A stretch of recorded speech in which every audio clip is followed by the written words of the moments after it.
Welcome back. मैं हूं शिवम। आप देख रहे हैं एनसीसी फैन क्लब।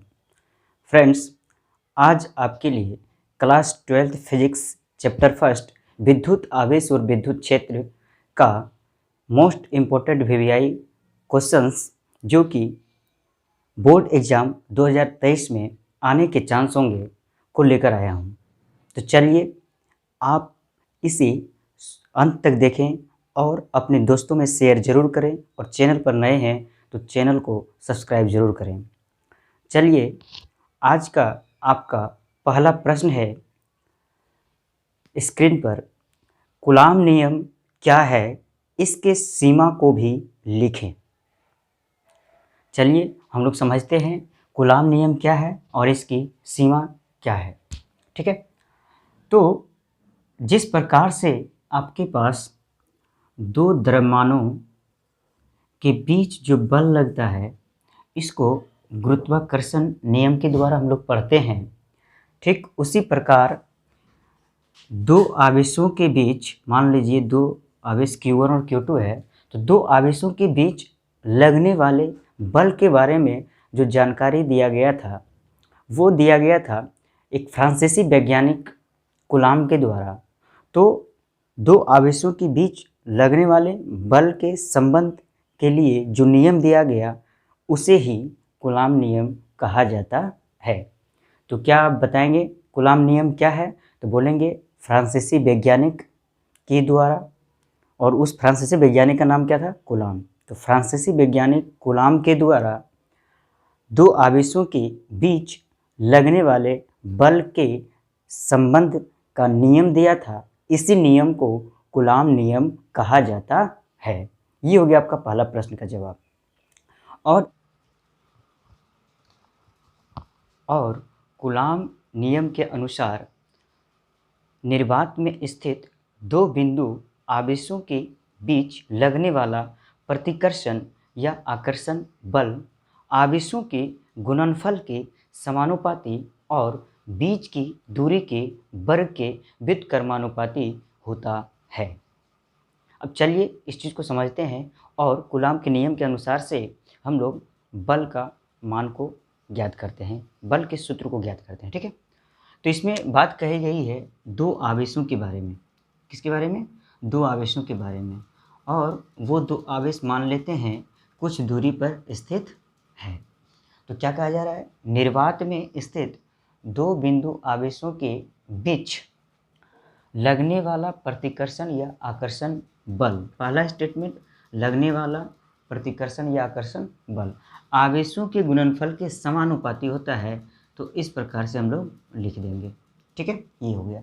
दूसरा इसमें बोल रहा है कि यही बल यानी कि निर्वात में स्थित दो बिंदु आवेशों के बीच लगने वाला प्रतिकर्षण या आकर्षण बल आवेशों के गुणनफल के समानुपाती और बीच की दूरी के वर्ग। तो बीच का दूरी कीजिए, इसका वर्ग, तो r² हो गया। इसका व्युत्क्रम बोल रहा है, तो क्लास 10th में व्युत्क्रम निकाल चुके होंगे। 1 2 है, इसका व्युत्क्रम बोलें तो हो जाता है 1/2। उसी प्रकार से अगर यदि r² है, इसका व्युत्क्रम बोलेंगे तो 1/r² हो जाएगा। तो यहाँ पर हो गया बीच की दूरी के वर्ग का व्युत्क्रम, तो f अनुपातिक चिन्ह और 1/r²। तो कूलाम के नियम के अनुसार से आप मैथमेटिक्स फॉर्मेट इस प्रकार से कर सकते हैं।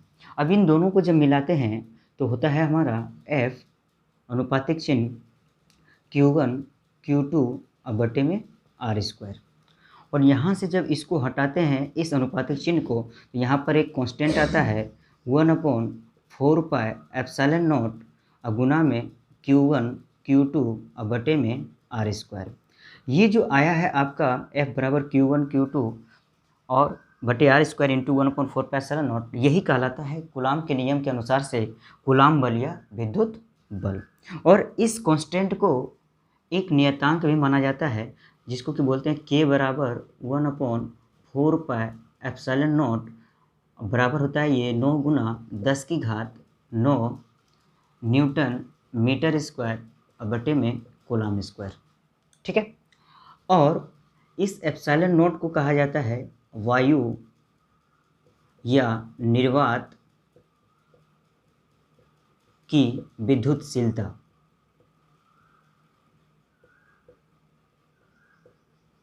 विद्युतशीलता। और इस एप्सिलॉन नॉट का मान होता है 8.854 इंटू 10⁻⁻12 कूलाम स्क्वायर बटे न्यूटन मीटर स्क्वायर। तो चलिए, यदि आपका आता है प्रश्न कि कूलाम नियम क्या है और इसकी सीमा क्या है, तो आप इस प्रकार से लिख सकते हैं कूलाम के नियम, और इसमें लिखा हुआ है इसका सीमा क्या है। ठीक है, इसका सीमा क्या है। तो जो कूलाम का नियम है वो बिंदु आवेशों के लिए ही लागू होता है। केवल किसके लिए लागू होता है?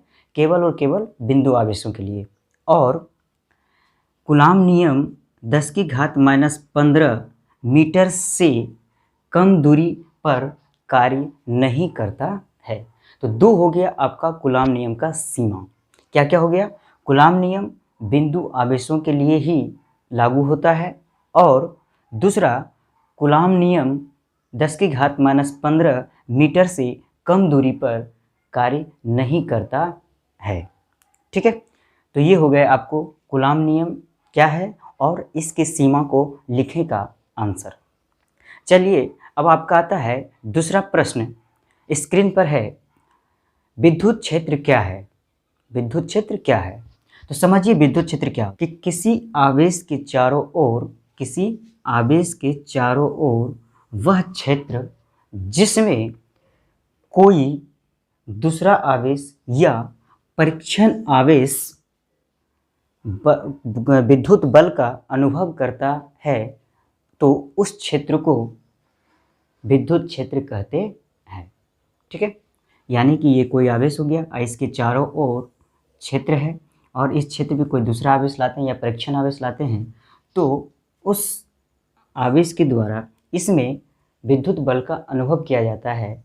क्योंकि देखिए, अगर यदि ये प्लस आवेश है और ये भी प्लस आवेश, यानी ये धन आवेश पहले से दूसरा धन आवेश लाए हो, तो इसके बीच में लगेगा प्रतिकर्षण, तो ये एक बल का अनुभव कर रहा है, प्रतिकर्षण बल का।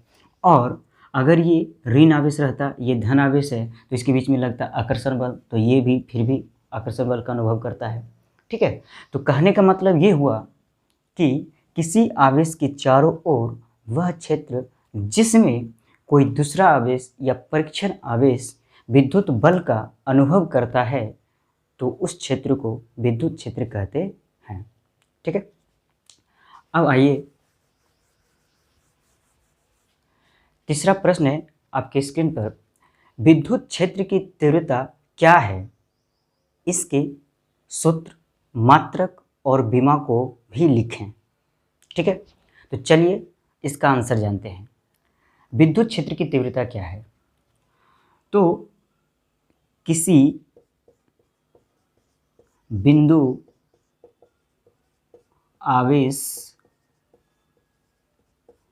पर लगने वाले बल और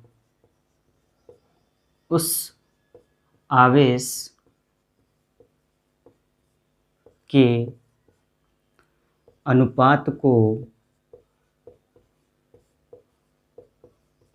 विद्युत क्षेत्र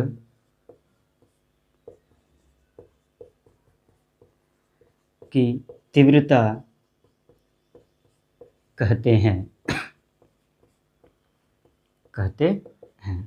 ठीक है, ये हो गया प्रश्न आपका, प्रश्न का जवाब हो गया। यानी कि अभी आपने पढ़ा है कि ये कोई आवेश है, इसके चारों ओर एक विद्युत क्षेत्र का निर्माण किया हुआ है, इसमें कोई दूसरा आवेश लाते हैं या परीक्षण आवेश लाते हैं, तो ये एक बल का अनुभव करता है। तो ये आवेश जितना बल का अनुभव कर रहा है वो, और इस आवेश के अनुपात को, जिस आवेश को आप ला रहे हो, तो उस पर जितना बल लग रहा है या वो तो जितना बल का अनुभव कर रहा है, और उस आवेश के अनुपात को, यानी कि F और बटा में Q0, तो इसी अनुपात को हम लोग बोलते हैं विद्युत क्षेत्र की तीव्रता। और विद्युत क्षेत्र की तीव्रता को E से सूचित किया जाता है। तो यहाँ पर हम लोग क्या लिखेंगे? इसे E से सूचित किया जाता है सूचित किया जाता है। ठीक है, इसके अलावा तो E बराबर अभी आपने क्या पढ़ा है यहाँ पर, किसी बिंदु आवेश पर लगने वाले बल, तो F और उस आवेश यानी जिस आवेश पर बल लग रहा है, तो मान लीजिए उस आवेश का मान है Q0, तो F/Q0 आप यहाँ पर Q0 की जगह पर F/Q भी रख सकते हैं, ठीक है, कोई दिक्कत नहीं है। तो E बराबर हो गया F/Q0 या F/Q, यही हो गया आपका विद्युत क्षेत्र की तीव्रता। और विद्युत क्षेत्र की तीव्रता आपकी सदिश राशि होती है। कैसी राशि होती है? सदिश राशि होती है, ठीक है। यहाँ से अगर यदि आपको अब इसका पूछा जाए मात्रक क्या होगा विद्युत क्षेत्र की तीव्रता का, तो बल देखिए E बराबर क्या है F/Q, तो F हो गया, F का मात्रक हो गया बल, यानी बल का मात्रक हो गया न्यूटन, और बटे में आवेश है, आवेश का मात्रक हो गया कूलाम। तो हम बोल सकते हैं न्यूटन पर कूलाम जो है वो न्यूटन पर कूलाम मात्रक होता है, एसआई मात्रक होता है विद्युत क्षेत्र की तीव्रता का। और अगर यदि हम लोग विमा की बात करें विद्युत क्षेत्र की तीव्रता का, तो क्या होगा? तो देखिए यहाँ से विद्युत क्षेत्र की तीव्रता का विमा निकालना, तो E बराबर क्या है F/Q0। तो बल का F यानी बल का विमा होता है mL/t-2 और आवेश का विमा होता है AT।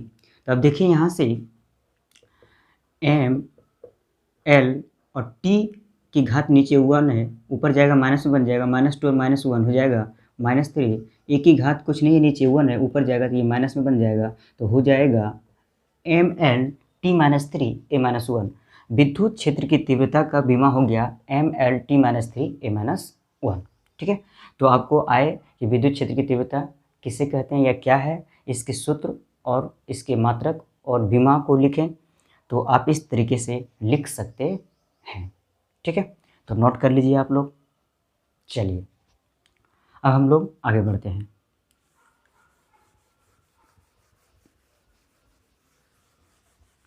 अगला प्रश्न है आपका, विद्युत क्षेत्र रेखा जो कि स्क्रीन पर है, विद्युत क्षेत्र रेखा या विद्युत बल रेखा क्या है?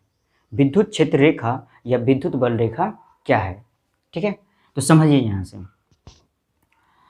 देखिए ये कोई एक प्लस आवेश है, धन आवेश है, और इसके पास हम कोई दूसरा धन आवेश लाते हैं, ये Q1 हो गया, ये Q2 हो गया, तो इसके और इसके बीच में क्या लगेगा?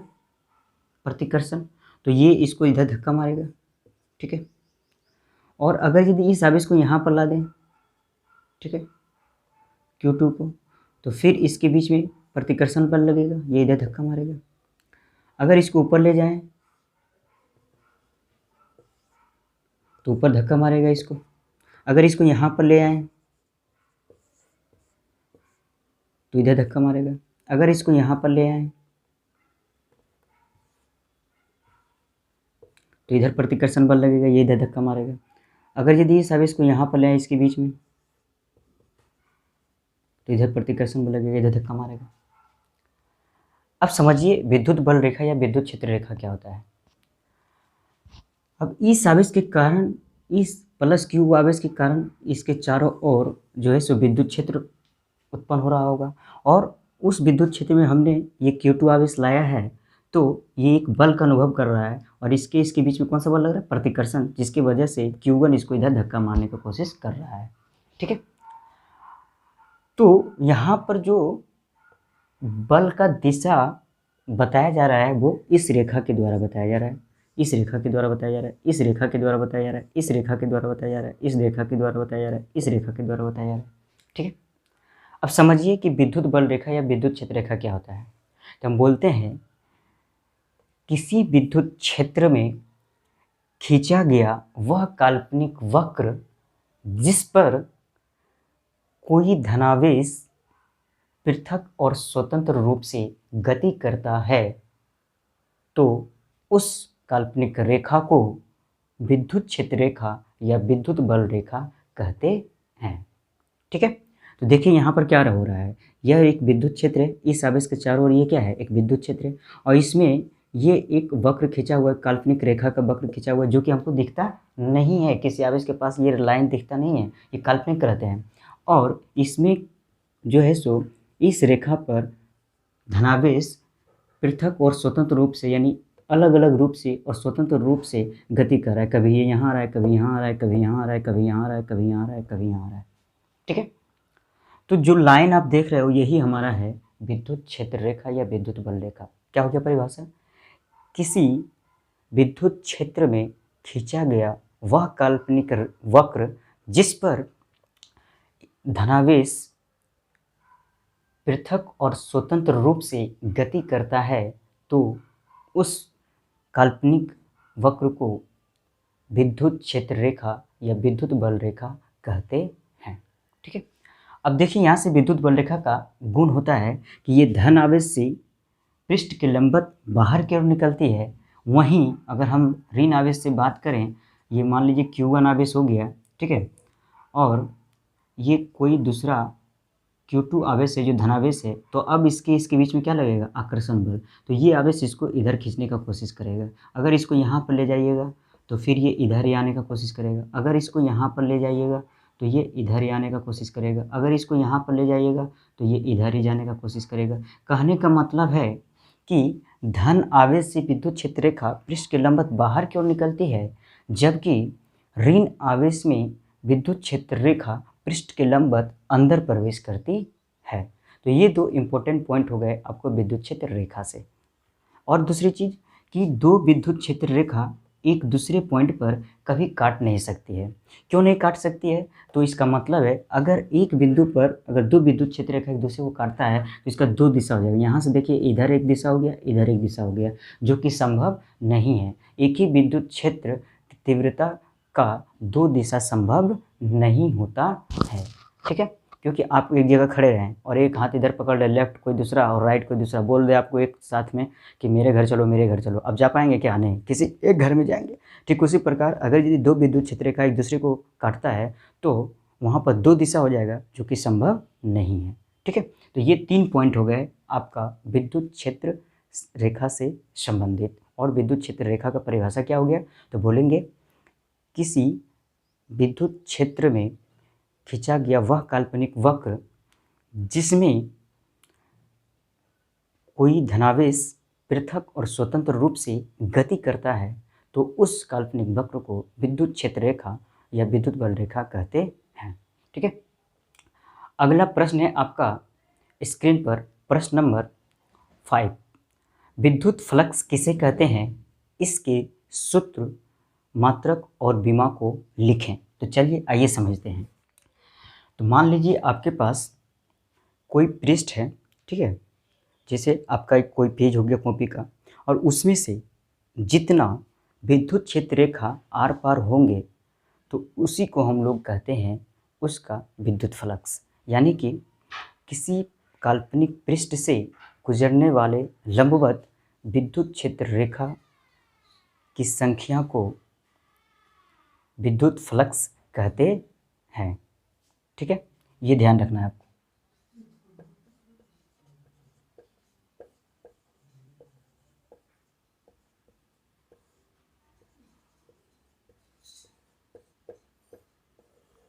क्या बोलेंगे?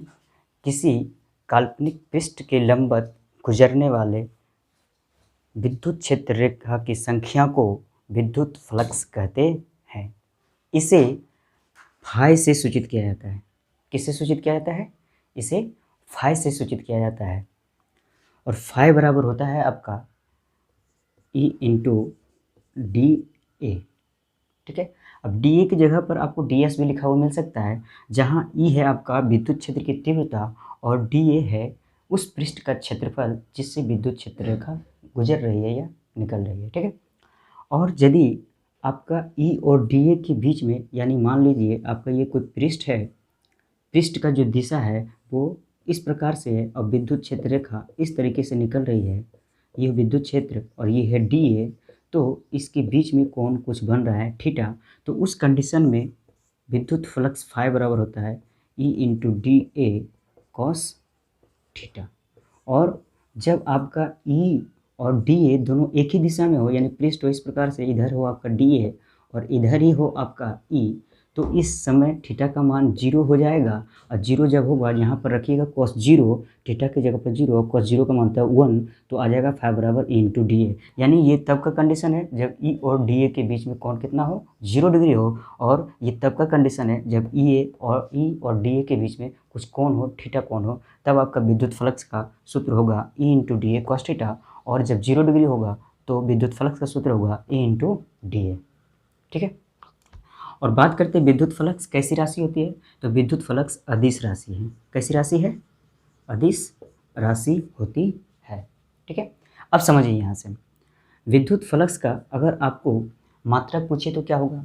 तो देखिए यहाँ विद्युत फ्लक्स का मात्रक अभी आपने पीछे पढ़ा है, विद्युत क्षेत्र की तीव्रता का मात्रक। वहाँ पर क्या होता है, विद्युत क्षेत्र की तीव्रता का मात्रक होता है न्यूटन बटे में कूलाम। ठीक है, और फ्लक्स बराबर हमारे पास क्या है, विद्युत flux E into D A, जहाँ E है विद्युत क्षेत्र की तीव्रता, तो विद्युत क्षेत्र की तीव्रता का मात्रक हो गया न्यूटन बटे कूलाम, गुना में डी ए हमारा क्षेत्रफल, तो क्षेत्रफल का मात्रक हो गया मीटर स्क्वायर। तो यहाँ से हम बोल सकते हैं विद्युत फ्लक्स का मात्रक हो जाएगा न्यूटन मीटर स्क्वायर पर कूलाम। ठीक है, तो विद्युत फ्लक्स का मात्रक क्या हो गया, न्यूटन मीटर स्क्वायर पर कूलाम। ठीक है, अब हम बात करते हैं कि इसका बीमा क्या होगा। ठीक है, इसका बीमा क्या होगा, तो समझिए इसका बीमा क्या होगा।